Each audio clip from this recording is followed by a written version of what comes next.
Hello everyone, कैसे हो सभी लोग। मैं हूं आकाश भैया और आप सभी का स्वागत है रैंक प्लस पे। सब बच्चों, जैसा आप सभी को पता है कि हमारा चैप्टर चल रहा है रसायन विज्ञान की कुछ मूल अवधारणाएं, और आज इसका लेक्चर नंबर 9 जो है हम देखने वाले होंगे। ठीक है, पर तो देखा जाए चैप्टर, देखो ये ना थोड़ा बेसिक वाला चैप्टर है, तो नो डाउट अगर इसमें लेक्चर नंबर का थोड़े बढ़ रहे हैं तो डरने की बात नहीं होगी बिल्कुल भी कि हाँ भैया इतने सारे लेक्चर्स क्यों लग रहे हैं।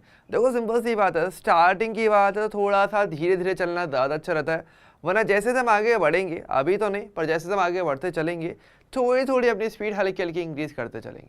ठीक है, लेकिन ना ये बहुत ज़रूरी है और सबसे पहले कि आप डेली बेसिस पे जो चीज़ हो रही है पहले आप उनको अच्छे तरीके से कवर कर पाओ। ये नहीं कि एक चीज़ समझ में आए नहीं और आगे के आगे भागे जा रहे हो, ये नहीं करना। आपने को क्या करना है, धीरे धीरे चलना है, पर हर एक चीज़ को एक ग्रिप बना करके हर एक चीज़ पे पकड़ बनाते हुए चलना है, ताकि आपको वो चीज़ जो भी आपने पढ़ा, जो भी टॉपिक आपने पढ़ा है वो आपको अच्छे से क्लियर रहे हमेशा, और उसके क्वेश्चन आप हर तरीके से कर पाओ, यानी कि ईजी वाले भी, मीडियम वाले भी, आपके जो हार्ड वाले क्वेश्चन है वो वाले भी आप कर पाओ। ठीक है, क्लियर है। तो first of all good evening everyone, कैसे हो सभी लोग। हाँ, तो फटाफट से पहले पर मुझे प्रेजेंट बता दीजिए कि सभी लोग क्लास में आ चुके हैं कि नहीं आए। फटाफट से मुझे गुड इवनिंग का मैसेज ड्रॉप कर दीजिए या थम्स अप दिखा दीजिए। ओके, एंड प्लीज़ मुझे बता दो कि अब तक लास्ट क्लास में जो हमने सीखा था क्या वो आप सभी को क्लियर हुआ या नहीं हुआ। क्योंकि आज के टॉपिक की अगर बात करें तो आज का टॉपिक कोई नया नहीं है, बल्कि हमारा जो लास्ट क्लास का टॉपिक था उसी का पार्ट सेकंड रहने वाला है। ओके, यानी हमने लास्ट वाले टॉपिक अब जो पूरा नहीं हुआ, ये थोड़ा लंबा टॉपिक है, इस पर थोड़े लेक्चर लगते भी हैं नो डाउट, तो आपको थोड़ा टाइम अच्छे से खर्च करना पड़ता है, तब जाके आप इसको अच्छे तरीके से समझ पाते हो, सीख पाते हो। टाइम वाली चीज़ है, ठीक है, और इसमें जितना ज़्यादा टाइम इन्वेस्ट किया जाएगा, मैं कह रहा हूँ केमिस्ट्री आपकी उतनी ज़्यादा अच्छी होती चली जाती है, ऑटोमेटिक अच्छी होती चली जाती है। ठीक है, आपको रिएक्शंस पढ़ना आ जाता है, आप रिएक्शन पर बेस्ड जो क्वेश्चंस आते हैं वो भी आप अच्छे तरीके से कर पाते, तो इससे इसको थोड़ा सा अच्छे से करना ज़रूरी रह जाता है। ओके, चलिए, तो पहले मुझे कमेंट करके बता दो भाई किसी का कोई डाउट है आपका पिछले वाले टॉपिक से, पिछले वाले लेक्चर से, तो आप पूछ सकते हो। अदरवाइज हम लास्ट वाले पार्ट को थोड़ा आगे बढ़ाते हैं और आज कुछ नई चीज़ें और सीखने वाले होंगे। ठीक है, तो आज इसका पार्ट सेकंड रहने वाला है। ठीक है, तो देखो बच्चों, स्टार्ट करें फिर आज के सेशन को, ज़्यादा टाइम नहीं लगाएंगे। ठीक है, तो हमारे जैसे टॉपिक था, अगर आपको याद हो, हम पढ़ रहे थे रस समीकरणमिति और रस समीकरणमिति गुणांक के बारे में, है ना, जहाँ पर हमने एक बात सीखी थी कि आप किसी अभिक्रिया को कैसे पढ़ते हो और उस अभिक्रिया के अंदर जो आपके डाटा होता है, पदार्थ की मात्रा होती है, वो किस प्रकार से ज्ञात की जाती है। ये वाला पार्ट हमने देख लिया था, है ना। जैसे कि आपको याद होगा, मैंने आपको बताया था कि अगर आपके पास कोई रिएक्शन है, जैसे कि कोई भी रिएक्शन आप ले सकते हो, जैसे कि मान लो मैं ले लेता हूँ आपका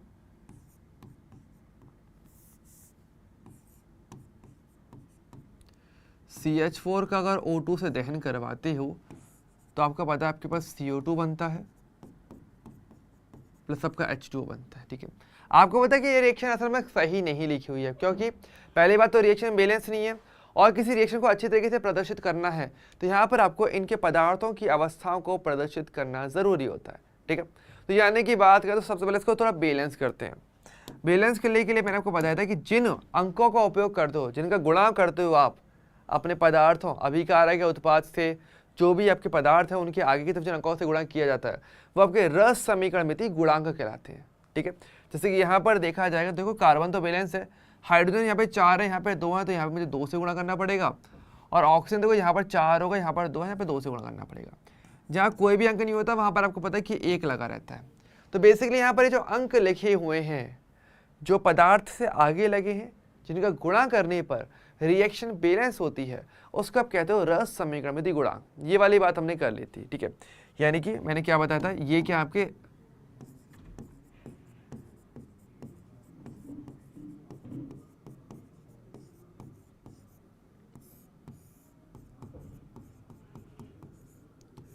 ये बेसिकली आपके रस समीकरणमिति गुणांक जो है आपके कहे जाते हैं। यानी यहाँ पे 1, ये 2, ये वाला 1 और ये 2, ये अलग अलग पदार्थों के लिए रस समीकरणमिति गुणांक हो जाते हैं। ठीक है, जिससे आप रिएक्शन को बैलेंस कर रहे हो। और मैंने आपको ये भी बताया था कि यहाँ पर आप पदार्थ की अवस्थाओं को भी प्रदर्शित करते हो। कैसे करते हो, सिंपल सी बात है, आपको पता है मैथेन की बात करेंगे। सो मैथेन क्या होता है, मैथेन बेसिकली गैस होती है। ठीक है, जिसको आप शायद मार्च गैस भी कहते हो, क्योंकि दलदल से प्राप्त होती है, ये मैथेन होती है। दलदल से प्राप्त गैस मार्च गैस को कहा जाता है। O2 तो आपको पता ही भाई, ये तो गैस अवस्था वैसी होती है। CO2 तो धुआं है, धुआं भी गैस होता है, जल भी। ऑब्वियसली बात है, अगर किसी चीज़ को गर्म कर रहे हो तो तापमान जब बहुत ज़्यादा होता है, जब किसी चीज़ को जलाया जाता है, उस तापमान पर तो जल भी जल वाष्प के रूप में रहता है, जो कि गैस अवस्था ही होती है। ठीक है, तो ये आपकी ज़्यादा सही अभिक्रिया कही जाएगी रस समीकरण विधि के अनुसार। ठीक है, यहाँ पर हम इसको पढ़ भी सकते हो, आप चाहो तो। आपको पता है पढ़ने के लिए मैंने क्या बोला था, आपको ये बताया गया था कि आपके पास जो भी अभिक्रिया होती है वो इनके गुणांकों के अनुपात को फॉलो करती है। ठीक है, यानी यहाँ पर अगर देखा जाएगा तो आपको ये बताया गया था कि अगर हम इनके गुणांक को अनुपात कर लिया जाए तो क्या होगा, 1:2 अनुपात 1:2। इस अनुपात में आपकी रिएक्शन हो रही है। अनुपात क्या है, ये रस समीकरण प्रति गुणांक के अनुपात हो जाते हैं, इसमें आपकी रिएक्शन हो रही होती है ना, जिसके आधार पे आप इसे पढ़ सकते हो कि मीथेन का एक अणु ऑक्सीजन के 2 अणु से रिएक्शन करता है, और CO2 का 1 अणु बनता है, और H2O के 2 अणु बनते हैं एक बार में, है ना। अगर मैं यहाँ पे संख्या में परिवर्तन करता हूँ तो आप इस अनुपात के अनुसार इसको फॉलो करवा सकते हो। ये सारी बात हमने की थी। और सबसे इम्पॉर्टेंट जिसमें मैंने आपको एक चीज़ सिखाई भी थी, जो कि सबसे इम्पॉर्टेंट चीज़ मैंने क्या सिखाया था कि यहाँ पर अगर हम बात करेंगे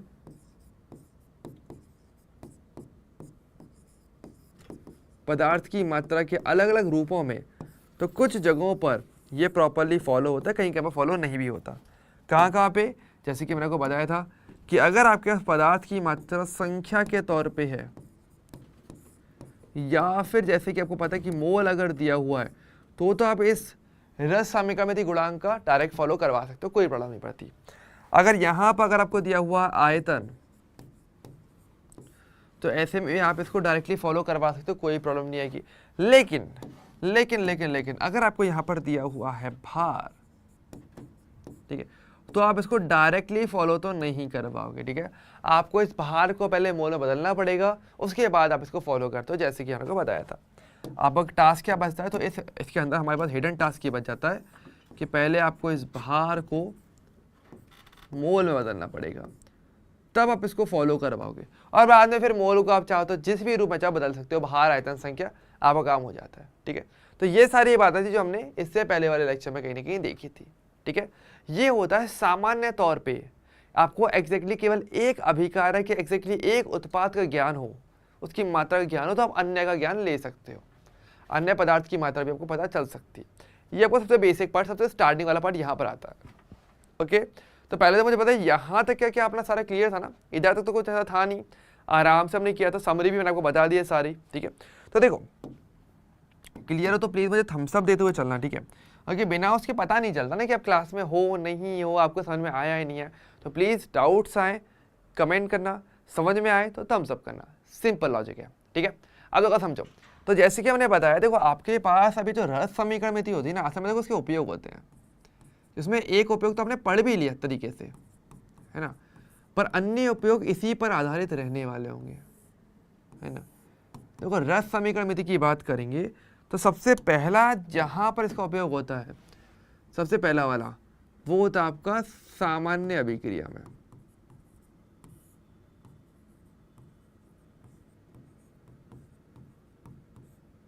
सामान्य अभिक्रिया, ये कौन सी वाली कैटेगरी डाल रहा हूं, देखो मैं यहाँ पे 4 कैटेगरी बता रहा हूँ। ठीक है, पहली कैटेगरी क्या है, सामान्य अभिक्रिया वाली। इसका मतलब क्या है कि आपके पास कोई एक अभिकारक या कोई एक उत्पाद की मात्रा ज्ञात होगी और अन्य के बारे में पूछा जाएगा। जैसे कि अभी तक हमने एग्जाम्पल किए थे, मैंने किसी एक के बारे में बताया था बस आपको, और अन्य का फिर आप पता कर रहे थे। ठीक है, तो यहाँ पर क्या होता है, यहाँ पर हमारे पास ये है कि कोई एक अभिकारक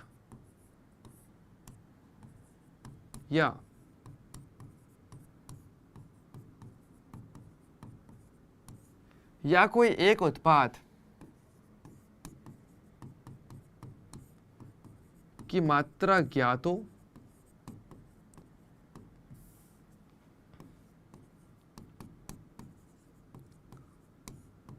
तथा अन्य का पूछा जाए। ठीक है, सबसे पहले कैटेगरी आपकी असल में ये वाली आती है।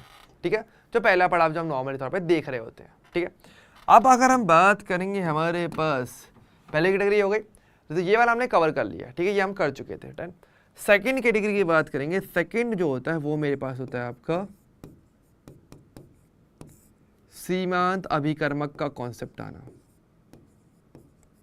ठीक है, सीमांत अभिकर्मक की हम बात करने वाले हैं। ठीक है, इंग्लिश में क्या बोलते हैं उसको, लिमिटिंग रिएजेंट।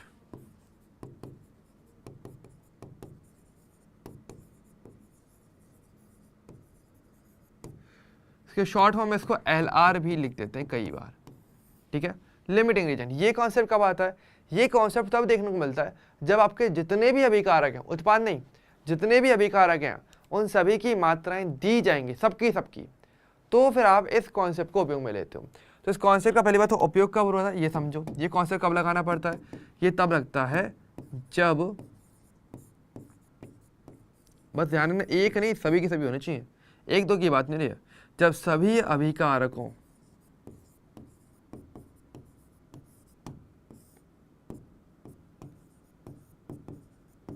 की मात्रा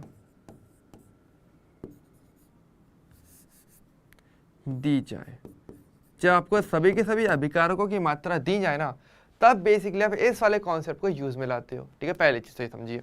अच्छा, अब पॉइंट ये आया था कि भैया चलो ठीक है, ये वाला चीज हम देखेंगे, लेकिन वैसे होता क्या है एक्चुअली, मतलब क्या है, तो चलो पहले थोड़ा सा इसका मतलब समझते हैं, और आज का हमारा मेन टास्क यही रहने भी वाला है। ठीक है, अगर हम बात करेंगे मेरे पास आपका सीमांत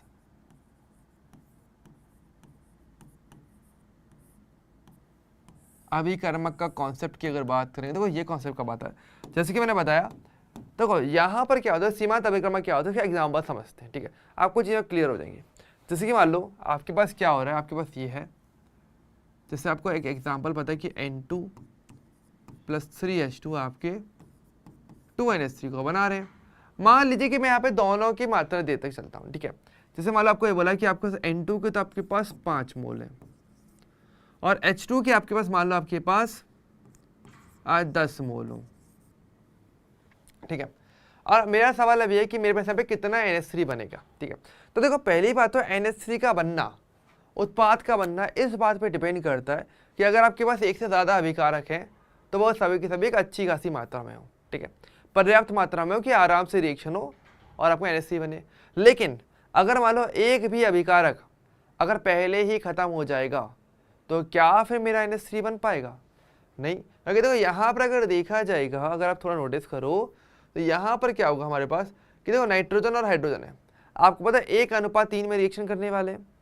इस स्थिति में अगर आप देखते हो तो आपको ये जानने को मिलेगा कि भाई हमारे पास, चलो इसको नहीं, ये थोड़ा सा मुश्किल लग जाएगा शायद, थोड़ा सा ये टिपिकल होगा, कोई सिंपल सा मैं आपको बताता हूँ। पहले तो ज़्यादा ईजी एग्जाम्पल लेके चलते हैं, वो थोड़ा सा एडवांस वाला एग्जाम्पल था, आपको पता चलेगा नहीं फ़र्क, लेकिन मुझे पता है वो एडवांस दे दिया मैंने गलती से आपको। जैसे ये मान लो इसके आपके पास वही सेम कितने मोल है, 5 मोल, और इसके पास आपके पास 7 मोल है। ठीक है, ठीक है, इस प्रकार से। अब देखो क्या है, अब वही वाली बात है, जैसे यहाँ पे HCl बनने वाला है, अब हाइड्रोजन भी है, क्लोरीन दोनों ही है, आपको पता है 1:1 में रिएक्शन हो रही है। अब पॉइंट है कि अगर हमारे पास देखा जाए तो यहाँ पे हाइड्रोजन की मात्रा कम दी हुई है, क्लोरीन की मात्रा ज़्यादा है, तो ऐसे में क्या होगा, तो हाइड्रोजन तो पहले ही खर्च हो जाएगा, क्लोरीन मेरे पास अभी बचेगा। लेकिन वही वाली बात है ना कि अगर हाइड्रोजन खर्च हो जाएगा पहले ही, तो जिस पॉइंट पर आकर के हाइड्रोजन खर्च हो जाएगा, क्या मेरा उसके बाद HCl बन पाएगा? उसके बाद नहीं बन पाएगा, क्योंकि अकेला क्लोरीन तो HCl बना नहीं सकता ना। HCl कब तक बनेगा, उत्पाद मेरे कब बन सकता है, ये डिपेंड करता है कि भाई दोनों के दोनों कब तक है हमारे पास, जिसमें से भी जो भी एक सबसे पहले खत्म हो जाएगा वो रिएक्शन को वहीं के वहीं रोक देगा। तो यहाँ पर बात आती है कि जो अभिकारक हमें दिए हुए हैं उनमें से वह अभिकारक जिसकी मात्रा अभिक्रिया में सबसे पहले समाप्त हो जाती है, जो अभिक्रिया की सीमा निर्धारित करती है, अभिक्रिया कहाँ तक हो सकती है, कितना मेरा उत्पाद बनाएगा, जो ये डिसाइड करता है, वही आपका सीमांत अभिकर्मक कहलाता है। इसकी डेफिनेशन ये आती है। ठीक है, तो बहुत ही सिंपल सी डेफिनेशन है हमारे पास। तो यहाँ पर ये है कि यदि कि अभिक्रिया में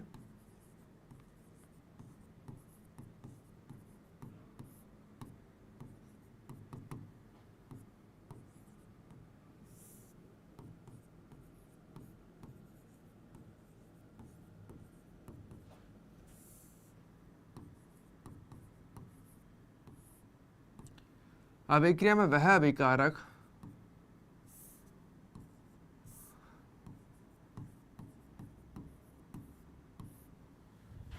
जिसकी मात्रा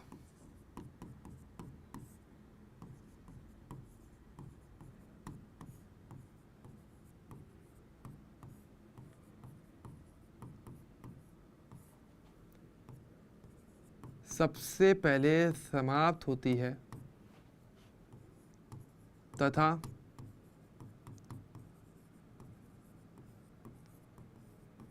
जो अभिक्रिया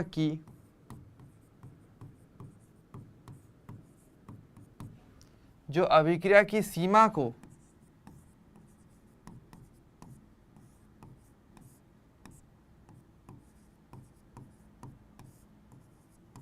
निर्धारित करता है, जो अभिक्रिया की सीमा को निर्धारित करता है वो बेसिकली आपका सीमांत अभिकर्मक कहलाता है। ओके, क्लियर है? एक बार देख लीजिए आराम से जो डेफिनेशन लिखी है यहाँ पे।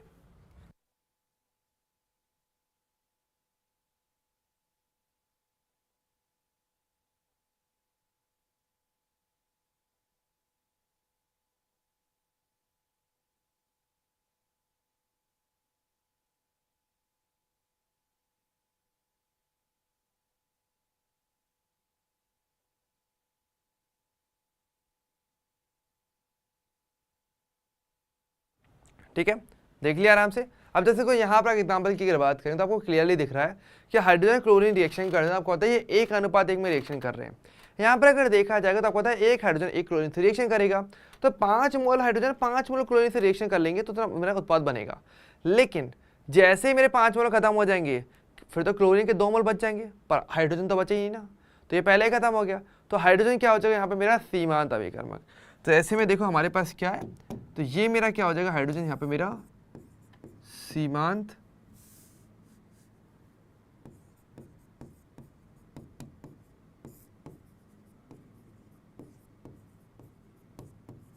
ये बेसिकली मेरा सीमांत अभिकर्मक हो जाता है। तो पहली बात तो आपको रिएक्शन में देख करके बताना आना चाहिए कि भाई सीमांत अभिकर्मक कौन सा होने वाला है। ठीक है, तो यहाँ पर ये चीज़ ध्यान रखना, थोड़ा सा इंपॉर्टेंट पार्ट हमारे लिए रह जाता है। ठीक है, अगर आपको सभी की मात्रा दी जाए तो तभी निकाल सकते हो।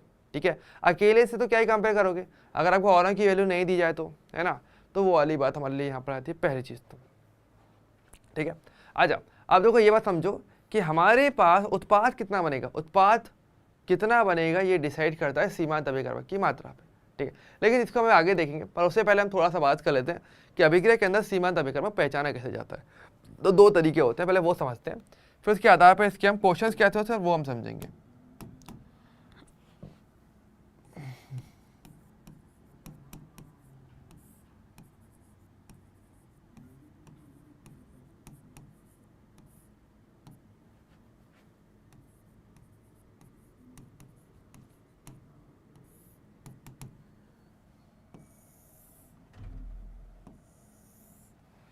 सीमांत अभिकर्मक पहचानना, कैसे पहचाना जाता है? देखो 2 तरीके होते हैं। एक तो ये होता है कि हमारे पास देखो 2 केस है, समझना, दोनों ही केस आपको समझ आएंगे ना, तो आप आराम से किसी भी रिएक्शन के अंदर चाहे कुछ भी हो आप सीमांत अभिकर्मक पहचान जाओगे आराम से। केस हमारा पहला क्या है, केस हमारा पहला होता है कि यदि जितने भी अभिकारक हैं उनके रस समीकरण में यदि गुणांक समान हो सबके सबके, तो कैसे निकालते हैं? पहला तो ये होता है कि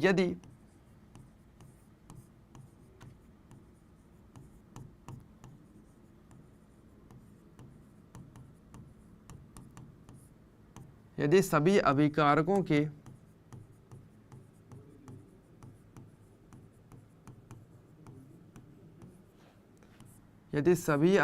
के रस समीकरण में तीन गुणांक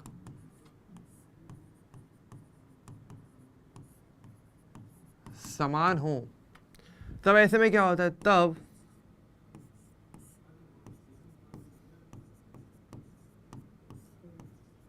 जिसके मोलों की संख्या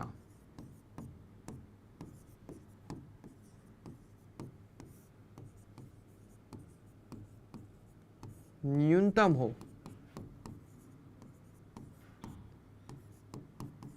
वही एलआर है, मतलब कि सीमांत अभिकर्मक है। जैसे कि आपको याद होगा अभी जो हमारा एग्जांपल किया था उसमें यही था कि हमारे पास क्या, देखो यहाँ पे गुणांक समान है, अगर देखोगे तो यहाँ पे गुणांक क्या, दोनों का गुणांक क्या, 1 है। तो जब आपके उत्पाद से मतलब नहीं है, उत्पाद का कुछ भी हो, अभिकारक की बात करें, क्योंकि अभिकर्मक अभिकारक के लिए आ रहा है। तो यहाँ पे देखा जाए एग्जाम्पल के अंदर देखो दोनों में अगर देखा जाएगा तो आपको पता है कि भाई दोनों की वैल्यू समान दी हुई है, दोनों के गुणांक समान है, तो इसमें जिसके मोल की संख्या कम हो गई वही सीमांत अभिकर्मक। तो आप देख पाओ कि 5 मोल इसके कम है, तो यही मेरा सीमांत अभिकर्मक है। ओके, पहला बात तो ठीक है। बात करते हैं केस नंबर सेकंड के लिए बात करते हैं, चलो ठीक है। अच्छा, इनकेस अगर मोल की जगह पर कुछ और भी दिया हो तो कोई बात नहीं, पहले उसको मोल में बदल दो और फिर चेक कर लो, इसमें तो प्रॉब्लम होगी नहीं अपने को, है ना। केस नंबर सेकंड की जो बात करते हैं कि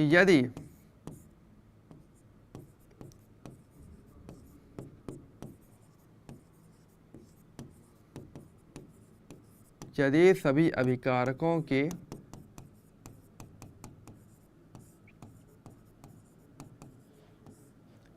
गुणांक समान ना हो तो फिर ऐसे में क्या कहोगे।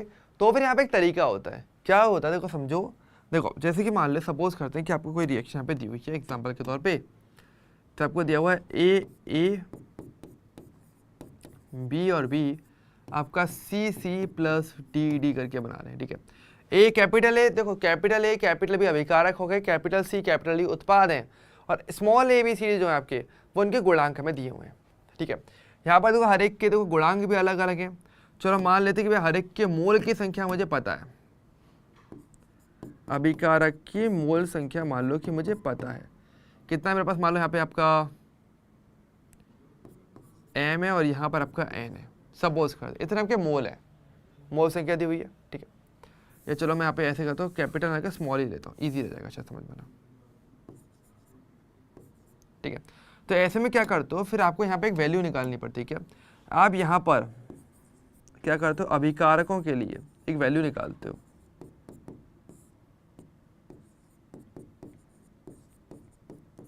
क्या निकालोगे, आप निकालोगे जो भी जिसके मोल की संख्या है उसमें उसी के रस समीकरण में गुणांक से डिवाइड लगाओगे, तो m में डिवाइड लगाओगे a का, ठीक है, ये वैल्यू निकालो किया। इसी प्रकार से n में डिवाइड लगाओगे b का, जिसका गुणांक मतलब जिसका मोल की संख्या उसके गुणांक का डिवाइड लगाना है, ठीक है। और ऐसे में जिसके लिए आपके लिए वैल्यू न्यूनतम मिलेगी, ऐसे में डिवाइड लगाने पर जहां पर आपको न्यूनतम संख्या प्राप्त होगी वो बेसिकली क्या हो जाएगा, आपका सीमांत अभिकर्मक आपका हो जाता है।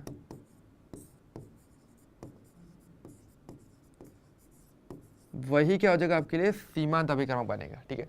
तो आपके मोल में आप रस समीकरण में गुणांक से डिवाइड लगाते हो, जिसका सबसे कम नंबर आ जाएगा वही सीमांत अभिकर्मक रहने वाला है, ओके। अब कैसे रहने वाला देखो, जैसे कि इसका थोड़ा एग्जाम्पल करवाते हैं। जैसे कि मैं आपको याद है कि मैं आपको एग्जाम्पल की बात कर रहा था, जो मैंने अभी हटा दिया था, वो यही था।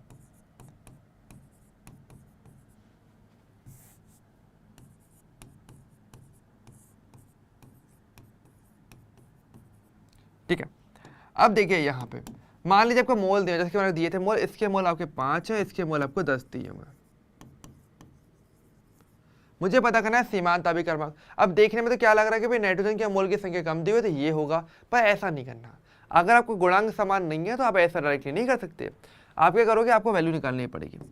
तो चलो मैं एक तरफ N2 के लिए निकालता हूँ, तो क्या हो जाएगा 5 मोल, इसका गुणांक तो 1 है, तो यानी कि 5 आ जाएगा, ठीक है। अच्छा, हाइड्रोजन के लिए अगर बात करेंगे तो क्या हो जाएगा 10 मोल, गुणांक इसका 3 है, आ जाएगा 3.33। न्यूनतम संख्या कहाँ पर आई है, वो आई है नाइट्रोजन, हाइड्रोजन के केस में आई है। यानी कि यहाँ पे जो सीमांत अभिकर्मक है वो नाइट्रोजन नहीं है, आपका हाइड्रोजन है।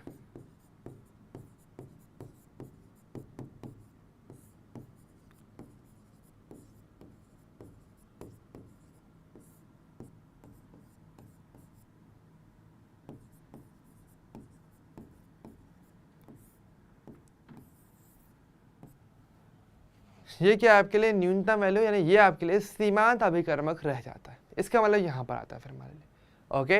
तो पहले आपको सीमांत अभिकर्मक पहचानना है। देखो दो ही तरीका से, दो ही पॉसिबिलिटी दोनों मैंने आपको बता दिया, ठीक है। तो पहले मुझे बताइए क्या आपको ये दोनों केस क्लियर हुए, किस तरीके से सीमांत अभिकर्मक पहचाना जाता है। प्लीज़ एक बार देखा जाए, थोड़ी सी रीडिंग लगाई जाए, मैं चाहूँगा, और प्लीज़ फिर मुझे थम्स अप बताया जाए कि हाँ भाई अगर ये चीज़ क्लियर हुई है। तो नहीं हुई तो प्लीज़ मुझे कमेंट करके बताना कि भैया डाउट है, थोड़ा सा क्लियर कर दीजिए, ठीक है।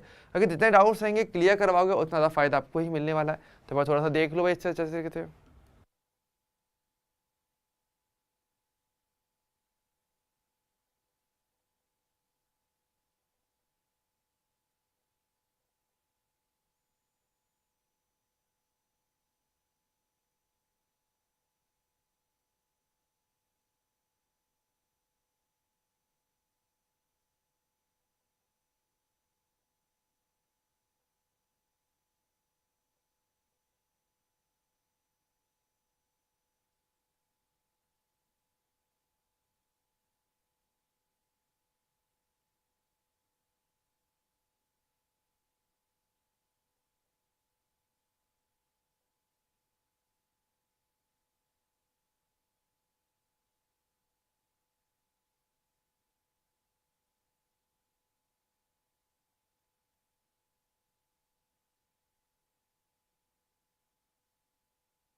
ओके चलो ठीक है, यहाँ तो कर डालें, ईजी पार्ट है। ठीक है, अब पॉइंट ये आता है कि भाई अब इससे उत्पाद अब कैसे ज्ञात किया जाएगा। चलो ठीक है, हमें तो पता चलेगा सीमांत अभिकर्मक कौन सा है, लेकिन उत्पाद भी तो ज्ञात करना पड़ेगा ना। अब तो उसके बाद थोड़ा समझते हैं। तो देखो पहली बात, एक छोटा सा मैं आपको नोट डलवा रहा हूँ, और इस नोट को दिमाग में अच्छे से रखना सीख। ठीक है, नोट हमारे पास क्या है, नोट हमारे पास ये आता है कि हमारे पास क्या आता है कि देखो आपके पास उत्पाद कितना बनेगा, कितनी मात्रा में बनेगा, उसकी क्या वैल्यू होनी चाहिए, वो केवल और केवल सीमांत अभिकर्मक की मात्रा पर ही डिसाइड होता है। ठीक है, क्योंकि जो अन्य जो आपका पदार्थ है वो तो काफ़ी, वो सीमांत से तो ज़्यादा ही है, तो वो तो अभिक्रिया में बच जाएगा। ठीक है, वो तो ज़रूरत से, वो तो आधिक्य कहा जाए कि वो आधिक्य में है, लेकिन जो कम मात्रा में है वो डिसाइड करेगा उत्पाद कितना बनेगा। ठीक है, तो ये बात आपको थोड़ा सा ध्यान रखना है। मैं यहाँ पे नोट आपको लिखवा देता हूँ कि बनने वाले उत्पाद की मात्रा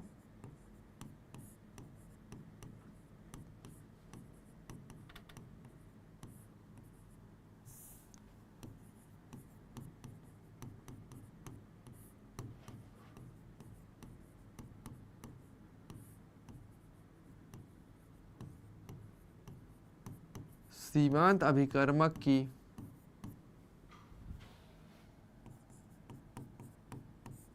मात्रा से ही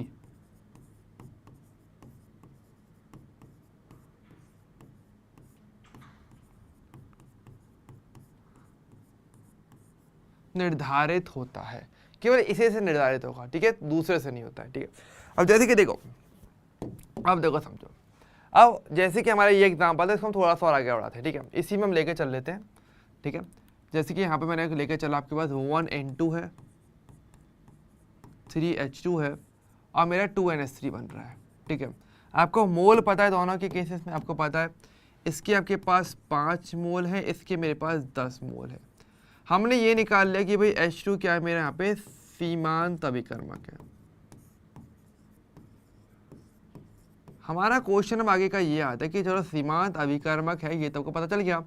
पॉइंट है कि अब NH3 कितना बनेगा, तो मैंने क्या बोला, सीमांत अभिकर्मक की मात्रा देखनी है। फिर आपको इस स्थिति में मतलब क्या है कि जो आपका अन्य अभिकर्मक की जो मात्रा है उसको भूल जाओ कि वो दे भी रखा है, उसको भूल जाओ, उसको ज़रूरत ही नहीं पड़ेगी। तो हम क्या करते हैं, हम लिटरली से भूल जाएंगे और हम इसे यहाँ से मिटा देते हैं। सपोज करो कि यहाँ पर दिया ही नहीं है, और अब इस कंडीशन में आपको निकालना है। अब यहाँ पे नॉर्मल तरीका लगाओगे। ठीक है, तो यहाँ पर हम क्या कर सकते हैं, जिसे ज्ञात करने के लिए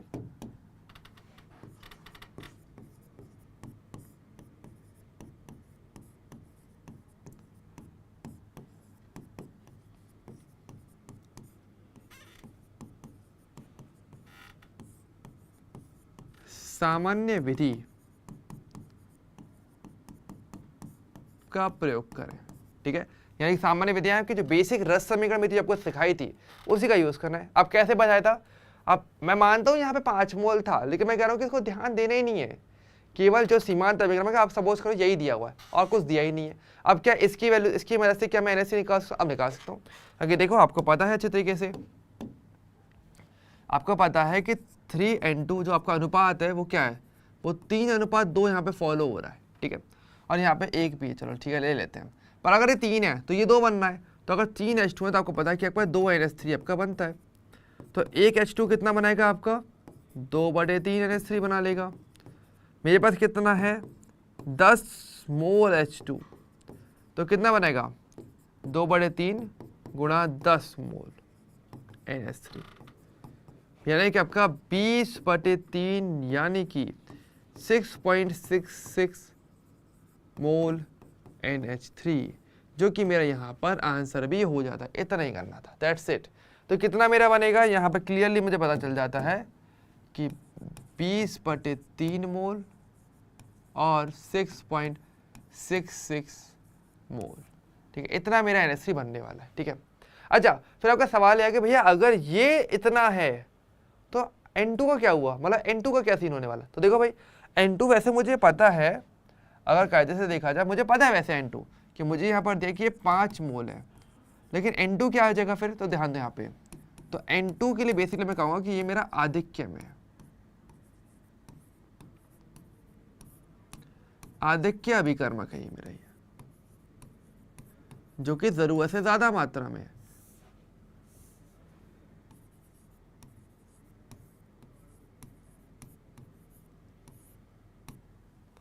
ये मेरा आधिक्य अभिकर्मक है, ये थोड़ा ज़्यादा मात्रा में, तो यहाँ पर क्या आपको ये बच जाएगा। कितना बचेगा देखो, आपको पहले हिसाब लगाना पड़ेगा कितना खर्च होगा, उसके बाद से आप डिफरेंस करके दोनों में अंतर करके पता कर सकते हो। तो भाई वाली बात है, अगर 3 ये होते तो एक ये बनेगा, 10 है तो हिसाब लगाओ N2 कितना खर्च होगा। तो देखो अगर हम बात करें N2 के लिए, अगर मुझे पता करना है तो मैं क्या करूँगा, आपको पता है कि 3 H2 हैं तो वो आपका एक N2 साथ में खर्च करवाते हैं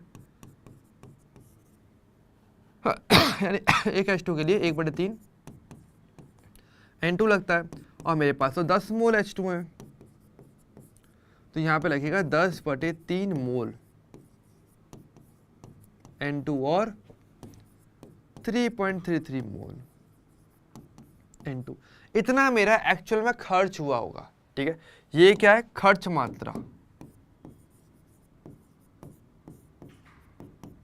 तो बचा कितना, तो शेष मात्रा कितनी बची,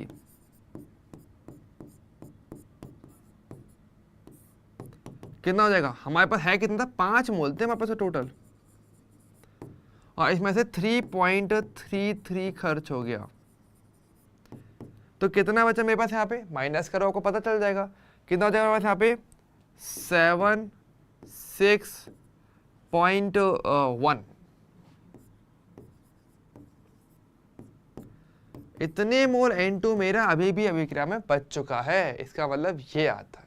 ठीक है, तो इस आधार पे आप एक सिंगल कॉन्सेप्ट सीमांत अभिक्रमक से ज्यादा चीजें क्लियर कर सकते हो। तो इसमें देख रहे हो कितने टाइप के क्वेश्चन बन गए, यानी एक सिंगल क्या था, देखो क्या बना, एक मैंने अभिकारकों की मात्रा दी थी आपको, तो एक क्वेश्चन तो ये बनता है भाई सीमांत अभिकर्मक क्या है पहचानो, एक क्वेश्चन। दूसरा क्वेश्चन कि उत्पाद कितना बनेगा उसकी मात्रा ज्ञात करो, दूसरा क्वेश्चन। इसमें इम्प्रोवाइज करके हम ऐसे भी कर सकते हैं कि उत्पाद की मात्रा मोल की जगह पर आपसे ग्राम में, या फिर आपसे संख्या पूछ सकते हैं, उसका आयतन पूछ सकते थे, तो क्वेश्चन उसमें इम्प्रोवाइज हो सकता था। फिर तीसरा क्वेश्चन, आधिक्य में कौन है, दूसरा वाला आधिक्य में, अच्छा कितना आधिक्य में, कितना मात्रा शेष रह जाएगी, वो फिर आपसे पूछा जा सकता है। तो ऐसे करके 4 या 5 कैटेगरी के क्वेश्चंस इसके अकेले के अंदर बन जाते हैं। ठीक है, तो आपको थोड़ा स्टेप बाय स्टेप को करना पड़ेगा, स्टेप बाय स्टेप। ठीक है, पहले सीमांत अभिक्रमक ज्ञात होगा, उसके आधा फिर आप देखोगे कि एक्चुअल में कौन कितना खर्च होने वाला है, कितना बनेगा।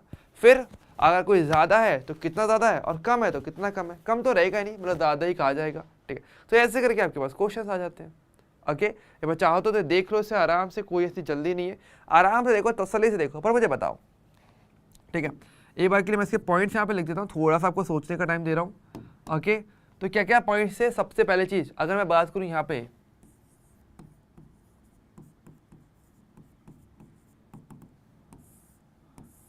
क्वेश्चन टाइप की अगर बात की जाएगी तो पहला क्वेश्चन टाइप क्या बन रहा था, सीमांत अभिकर्मक ज्ञात करना। ओके, पहला क्वेश्चन टाइप क्या बन रहा है आपके, हर एक क्वेश्चन टाइप को मैं यहाँ पे लिख देता हूँ। पहला क्वेश्चन टाइप है आपका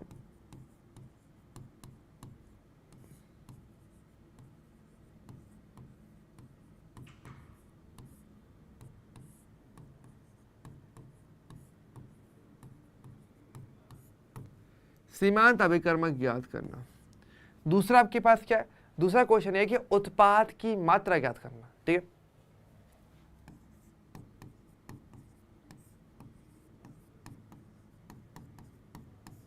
ये आपसे पूछा जा सकता है। तीसरा क्या है आपका, आधिक्य अभिकर्मक कौन सा है।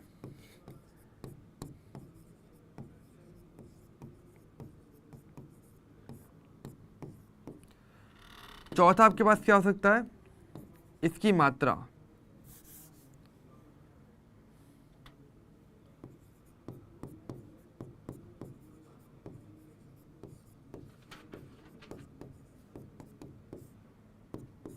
शेष अभिकर्मकों की मात्रा, ये भी असल में आपसे पूछी जा सकती है। ठीक है, तो समझ रहे हो मतलब कितना इंपॉर्टेंट है ये कॉन्सेप्ट, एक सिंगल कॉन्सेप्ट इतने सारे वैरायटी के क्वेश्चंस आपको दे पा रहे हैं ना, मतलब कि मतलब समझ रहे हो ना कि ये आपसे क्वेश्चन आते हैं, यहाँ से आपके पास क्वेश्चन एक में काफ़ी सारा बन जाता है। ठीक है, बहुत सारे क्वेश्चन बनते हैं, तो इसको थोड़ा देखो, थोड़ा सोचो इस बारे में, और अगर ये हो जाए तो मुझे प्लीज़ हमसे बता देना, ताकि फिर हम इसके थोड़े से और आगे का पार्ट और कर पाएँ। ठीक है, थोड़ा सा और आगे का पार्ट जो कि काफ़ी अच्छा पार्ट है। ठीक है सर, उसको भी हम अभी कभी कवर कर लेते हैं, टाइम हमारे पास अभी है भी अच्छा खासा।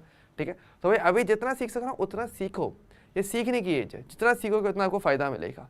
ठीक है, क्लियर है ये वाली चीज़, किसी को डाउट है कहीं पे, तो मुझे प्लीज़ कमेंट कर दीजिए फटाफट से।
ओके बच्चों, ये वाला पार्ट हो गया अच्छी तरीके से।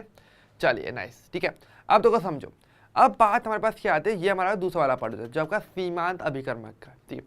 अब देखो इसके 2 पॉइंट्स और भी आते हैं, टोटल 4 होते हैं, मैंने बताया ना 4। एक आपको पता चलेगा जो कि हमने देखा था, आप आराम से देख सकते हो। सबसे पहला वाला हमारा क्लियर हो गया, सामान्य अभिक्रिया वाला।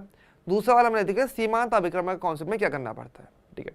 तीसरा जो आता है हमारे पास वो आता है आपका प्रतिशत शुद्धता का, ठीक है। कौन सा आता है, परसेंटेज प्योरिटी का कॉन्सेप्ट बोलते हैं इसको, ठीक है। ये वाला कौन सा देखो समझो, अगला वाला हमारे पास आता है जो 3rd नंबर का है, वो आपके पास आता है आपका प्रतिशत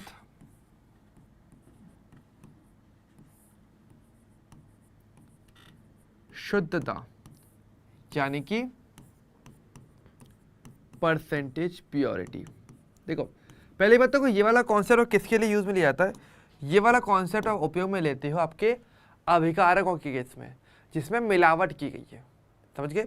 ये वाला कॉन्सेप्ट कब आता है, आपका अभिकारकों के लिए।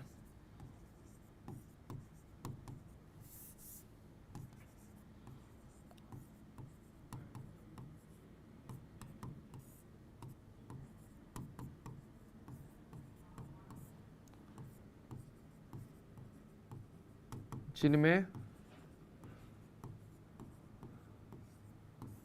अशुद्धि मिक्स की गई हो, ठीक है। उस केस में आप जो है बेसिकली इसकी बात करते हो, ठीक है, प्रतिशत शुद्धता की। कैसे करते देखो समझो, थोड़ा सा आराम से देखो। जैसे कि देखो आप प्योरिटी कैसे बोलते हो, जैसे कि आप एक एग्जांपल लेके चलो, जैसे कि मैंने को बताया था शुद्ध पदार्थ के अंदर हम बात करते हैं, जैसे कि सोना है, आप बोलो 24 कैरेट गोल्ड आपका एक शुद्ध सोना होता है। इसका मतलब क्या है कि आप ये उम्मीद करो ना कि सोने का जो भी टुकड़ा आपके पास है उसमें 100% केवल सोने के कण होने चाहिए, कोई और चीज़ आनी चाहिए, मिक्स नहीं होनी चाहिए, मिलावट नहीं होनी चाहिए, ठीक है। अशुद्धि मैंने बताया, अशुद्धि वर्ड कब आता है कि कोई भी ऐसी चीज़ मिक्स कर दी जाए किसी भी एक शुद्ध पदार्थ के अंदर जो उसकी कीमत को कम कर दे, या फिर जो क्या बोलते हैं आपकी सेहत को हानि पहुंचाए, वो सब चीज़ें अशुद्धि के अंदर काउंट की जाती है अगर हम देखा जाए तो, ठीक है। तो वही वाली बात है। अब जैसे कि देखो मान लीजिए कि एक छोटा सा एक एग्जांपल लेके चलता हूँ, जैसे कि आपको बोला जा रहा है कहीं पर, मान लो आपको ये बोला जा रहा है कि आपको जैसे कि 100 ग्राम कैल्शियम कार्बोनेट है और यहाँ पर ये बोला जा रहा है कि 90% प्योर है। ये अगर आपको बोला जा रहा है, ठीक है, क्या बोला, 100 ग्राम कैल्शियम कार्बोनेट 90% प्योर है, इसका मतलब क्या है, इसका मतलब यह है कि 100 ग्राम का जो आपका पूरा पदार्थ दिया है कैल्शियम कार्बोनेट का, इसके अंदर केवल 90% ही प्योर कैल्शियम कार्बोनेट रहने वाला होगा और बचा जो 10% है वो अशुद्धि है। इसका मतलब क्या हो जाएगा, इस सिंपल लाइन का मतलब ये हो जाता है कि हमारे पास इस सैंपल के अंदर 100 ग्राम के अंदर 100 ग्राम का 90% क्या हो जाएगा, 90 ग्राम। ये तो क्या हो जाएगा आपके पास, प्योर कैल्शियम कार्बोनेट हो जाएगा, प्योर कैल्शियम कार्बोनेट है, ठीक है। लेकिन इसमें का तो 10% है, जो 10 ग्राम जो आपके पास रहेगा वो क्या रहा है आपके लिए, अशुद्धि रहेगी, ठीक है। और आपको एक बात बता दूं, जब भी कहीं कोई पदार्थ रिएक्शन करता है ना तब हमेशा प्योर करता है, अशुद्धि तो रिएक्शन करती नहीं है, ठीक है। तो यहाँ पर ध्यान रखना केवल, तो इसको पहले मैं थोड़ा समझा रहा हूँ, थोड़ा ध्यान समझो, पहले तो समझ लो कि जब अगर आपको ऐसी वैल्यू दी जाए ना कि परसेंटेज प्योरिटी की बात की जाए, मतलब मान लो कि वो पूरा तरीके से प्योर नहीं है, पहले आपको अभिकारक की सही मात्रा ज्ञात करनी पड़ेगी। जैसे कि मैंने अभी ज्ञात की 90 ग्राम, एक्चुअल अभिकारक केवल 90 ग्राम का है, इसका मतलब ऐसे है, ठीक है।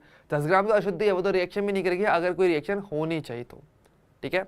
तो पहले चीज़ तो ये समझिए, तो यहाँ पर हम ये कहते हैं कि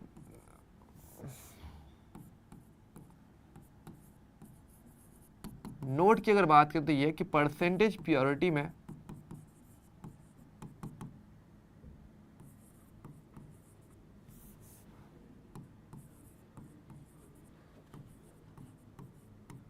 क्वेश्चन करते समय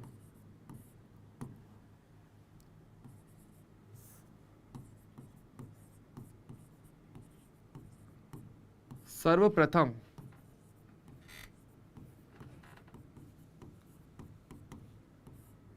अभिकारकों की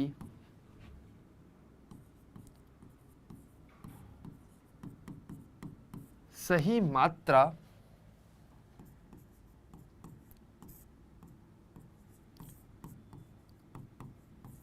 ज्ञात की जाती है।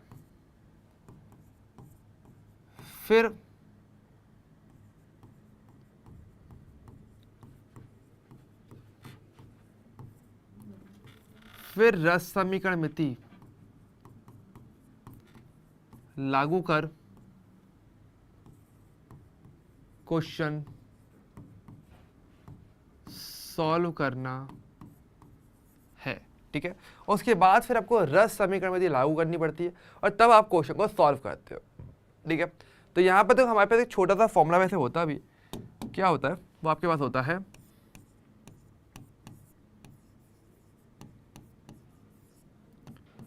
Percentage purity. क्या होती है ये असल में आपके इक्वल होती है किस चीज के, ये इक्वल होती है आपके पास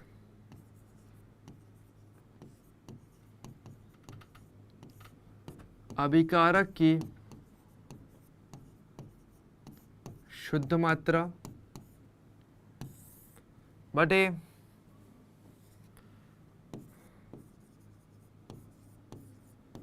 सैंपल की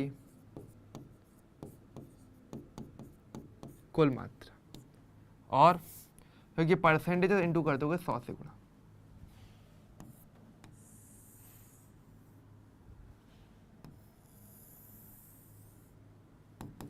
इस प्रकार से हम बात करते हैं। ठीक है, अब कैसे करेंगे तो समझो, जैसे कि चलो एक छोटा सा क्वेश्चन करते हैं तो आपको ये और अच्छे से क्लियर होगा। ठीक है, कि एक्चुअली मैं कहना क्या चाह रहा हूँ, क्या हम असल में आपको बताना चाह रहे हैं, इस सब चीज़ों से। ठीक है, तो थोड़ा क्लियर करते हैं। देखिए क्वेश्चन मेरा ये, जैसे कि मैंने आपको जो अभी वैल्यू दी थी 100 ग्राम कैल्शियम कार्बोनेट, चलो इसी पे क्वेश्चन बनाते हैं, है ना, तो अब आपको और क्लियर होगा। तो जैसे कि हमारे पास क्या दिया, हमें दिया कि 100 ग्राम कैल्शियम कार्बोनेट जो कि असल में आपका 90% प्योर है, को दहन करने पर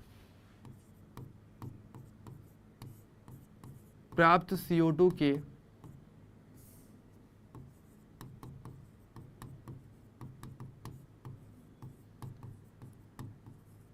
मोलर की संख्या।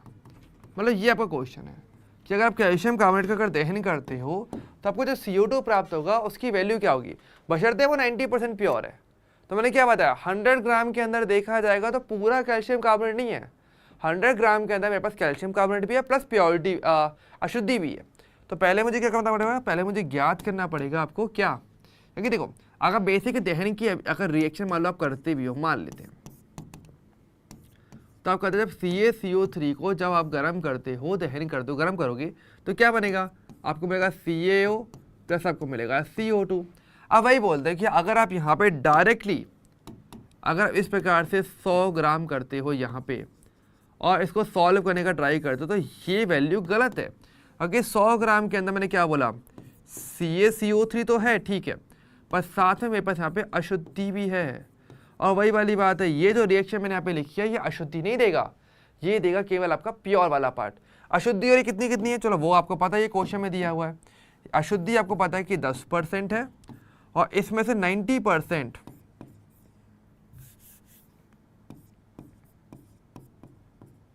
कैल्शियम कार्बोनेट है। तो पहले इसकी सही वैल्यू निकालोगे ना, फिर उससे आप क्वेश्चन करोगे तो कितना होगा मेरे पास, तो कैल्शियम कार्बोनेट 90% कितना देगा, तो 100 का 90% तो 90 ही होता है। परसेंटेज तो निकालना आती है कि 100 का 90% ले लो तो क्या हो जाएगा 90 ग्राम।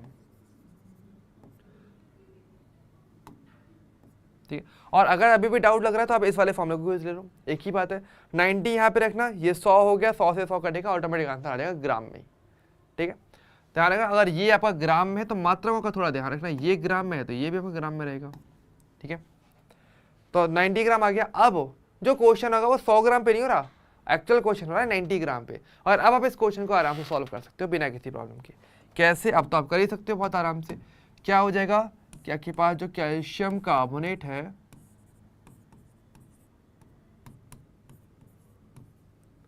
ये असल में आपका 90 ग्राम आपको दिया हुआ है। ठीक है, अब इसको सॉल्व करना है, तो अब कैसे करोगे, आपको सिंपल सी बात है, ग्राम में तो करोगे नहीं, पहले ग्राम को मोल में बदलोगे।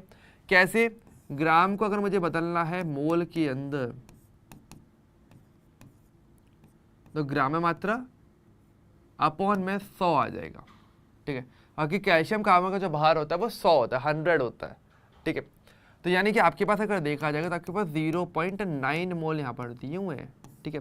और आपको पता है रिएक्शन 1:1:1 में हो रही है, तो जितना इसके मोल है उतना ही क्या बनेगा आपका CO2 बनेगा, यानी कि 0.1 मोल बनेगा, जो कि आपका आंसर हो जाएगा। इस प्रकार से आप करते हो, ऐसे इतना ईजी कर सकते हो। ओके, क्लियर हुआ ये वाला पार्ट, ठीक है। तो इस तरीके से जो है आप आराम से परसेंटेज प्योरिटी पर आधारित क्वेश्चन करते हो। सिर्फ इतनी सी बात ध्यान रखना कि ये अभिकारक के लिए चलता है और कुछ भी नहीं है, सिर्फ अभिकारक के लिए। तो पहले अभिकारक की सही मात्रा ज्ञात कर लो और फिर इसको सॉल्व करो, एक झटके में आंसर आ जाएगा, ठीक है। डन है, तीसरा वाला पार्ट क्लियर हो गया हमारे लिए आराम से। चलिए अब हम बात करते हैं हमारे पास चौथा और फाइनल पड़ाव पे, जो कि आपके पास होता है कौन सा, ये आपके पास होता है, आपको तो इसके नाम काफ़ी अच्छे अच्छे। इसको चौथे पड़ाव की बात करें तो ये आपका होता है प्रतिशत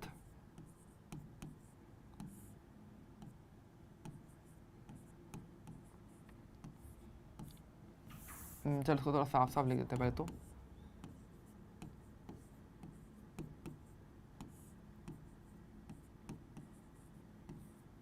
प्रतिशत लब्धि, चाहे जिसको आप क्या बोलते हो, प्रतिशत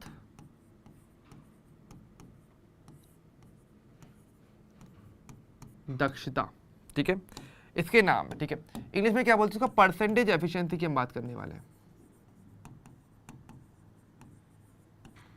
परसेंटेज एफिशिएंसी।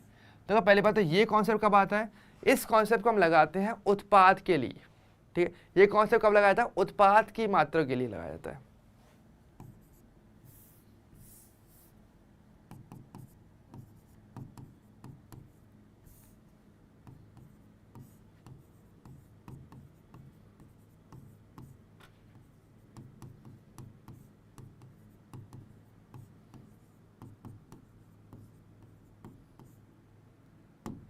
ठीक है, अगर आपको उत्पाद की सही मात्रा ज्ञात करनी है ना, तो आप इस चीज़ का यूज़ करते हो। कैसे, देखो पॉइंट क्या एफिशिएंसी का, कि जैसे कि मान लो अगर आप खाना खाते हो, ठीक है, खाना खाते हो तो ताकत आती है।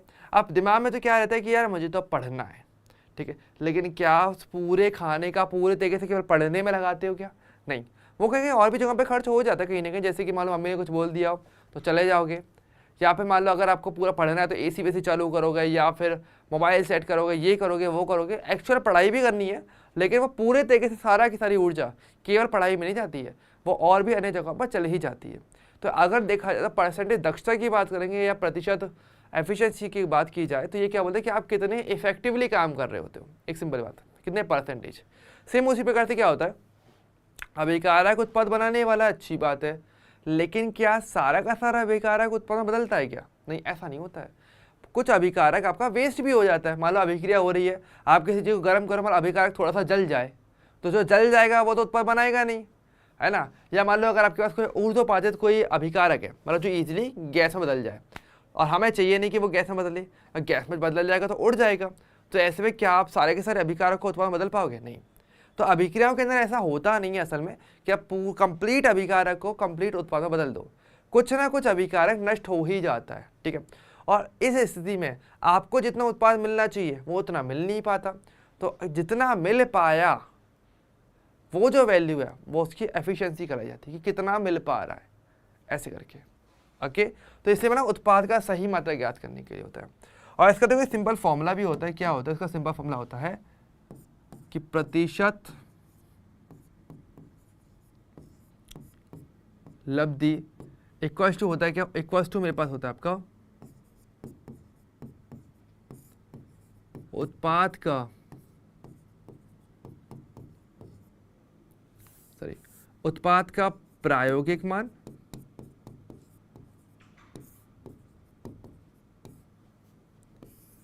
अपॉन उत्पाद का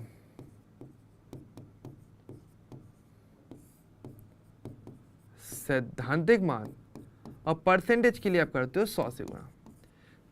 ओके, इस प्रकार से।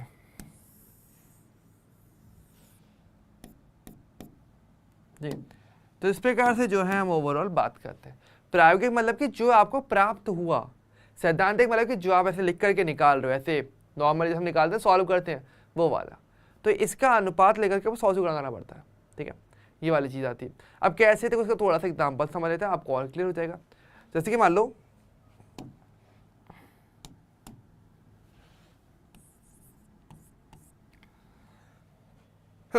आपको ये बोला जा रहा है कि आपके पास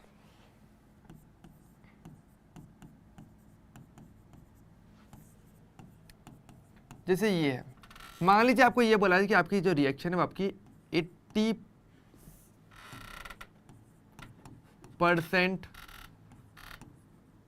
दक्षता दी हुई है। इसका मतलब क्या है, जैसे आपको इस तरीके से दिया जाएगा, ठीक है। इसका मतलब यह है कि आपकी अभिक्रिया होगी, जितना भी आपको मतलब प्राप्त होगा, उत्पाद जितना बनना चाहिए था उतना नहीं बनेगा, उसका 80% ही बन पाएगा अगर कायदे से देखा जाए। मतलब अभिक्रिया 80% ही सही से काम करेगी। इसका मतलब जितना बनना चाहिए, नॉर्मल हम क्या उम्मीद करते हैं 100% बनेगा, लेकिन 100% नहीं हो रहा भाई, यहाँ पे 80% ही रिएक्शन वर्क करेगी तो उत्पाद भी 80% बनेगा। तो यानी कि यहाँ पर हमारे पास क्या होता है, जैसे कि मान लो आपको यहाँ पे बोला गया कि अगर मान लो आपके पास जैसे कि 1 मोल अगर आपके पास N2 है और कितना आपका NH3 बनना चाहिए, तो आप सॉल्व करके ये तो निकालो कि आपके पास 2 मोल बनेगा। लेकिन कायदे से ये क्या वैल्यू है, ये वैल्यू आपकी सैद्धांतिक वाली, ठीक है। लेकिन ये वैल्यू आपसे प्राप्त होगी नहीं, ये कब है जब रिएक्शन 100% काम करे। हमें कितना उत्पाद बनेगा, तो एक्चुअल में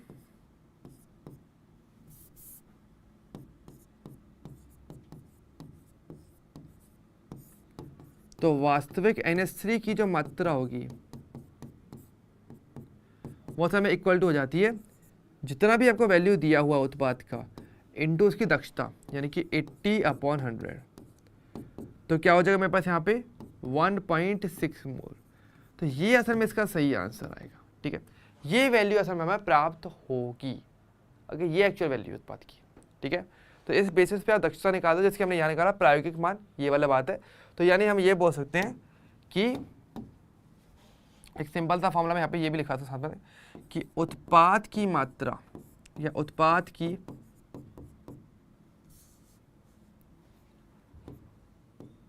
जो वास्तविक मात्रा होती है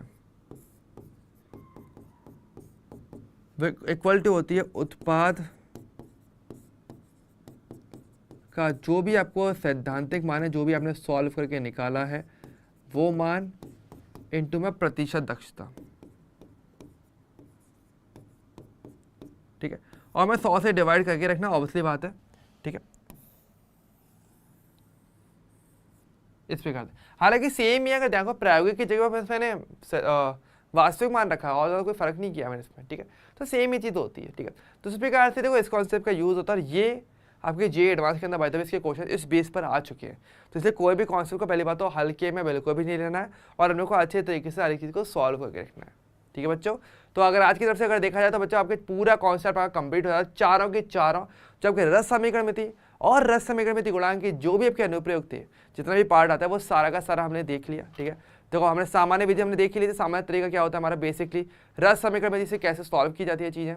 फिर हमने सेकेंड नंबर पर देखा, आज हमने तीनों टॉपिक देख लिए बचे हुए, सीमांत अभिकर्मक, फिर आपका प्रतिशत शुद्धता का और आपका लास्टली प्रतिशत लब्धि का या प्रतिशत दक्षता।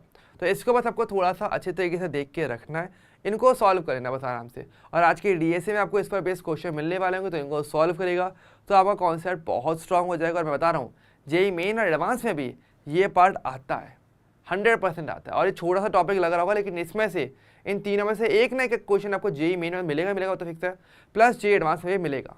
तो इससे इसको अच्छे से आपको सॉल्व करके रखना है, ठीक है।